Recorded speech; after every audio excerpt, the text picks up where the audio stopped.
بابي زه دې شپې له لاړم.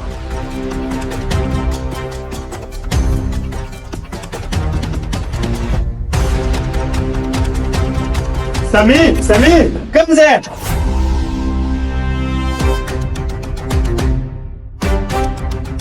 یا سړیا ته خبر نه ستا غرور تختې زما په خیال سره کمپنۍ غلطۍ ووړې.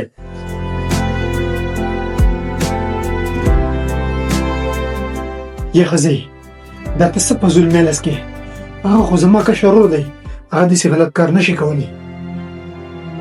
یا سړیا ته خو په ما یقین نه کوې، خو راشه ته د خپل ورور دا بیګ ولټوه، تا ته به په خپله پته ولګي.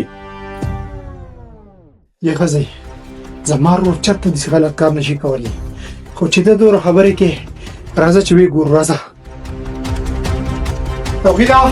توحیده لږ راشه دی پسه.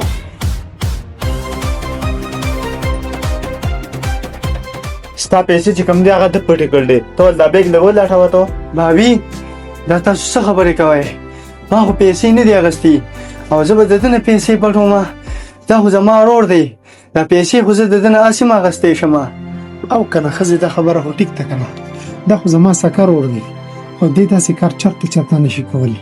یا سړیا خو زه منم چې دا ستا ورور دی، خو ته خو ول دا بیګ لږ ولټوه، په دې کې پیسې شته. بایجانه زه صحیح ده چې تاسو زما تالاشي اخلئ، ټیک ده.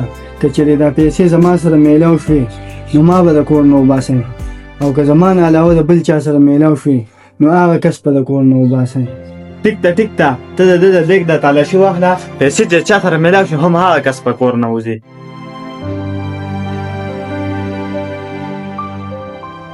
ښځې پیسې خو د سره نشته، بیګ خو یې خالي دی.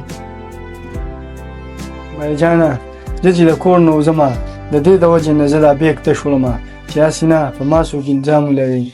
او ټیک ده تاسو خو زما تالاشي واخیسته، خو اوس په د دې دا پرس هم چک کوئ. ټیک ده زما دا پرس هم چک کې.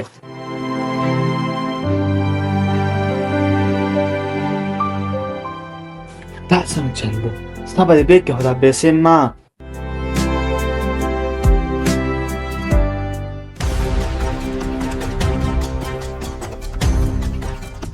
او دا پیسې تا زما په بیګ کې ایښې وې. ښځې دا څه حساب دی؟ تا خو دا پیسې ستا ورور پټې کړې دي، دا خو ستا په پرس کې راووتی. یا ښځې دا تا ولې دا چل کړی دی؟ یا سړیا دا زما نه غلطي وشوه، د خدای لپاره شه ما اوس معاف کړه.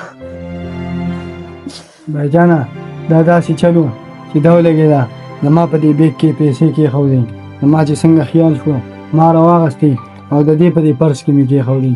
خو بابي دا دومره غلط کار تا ولې وکړو؟ زموږ د وروڼو د جدایۍ دا کوشش ولې کوئ؟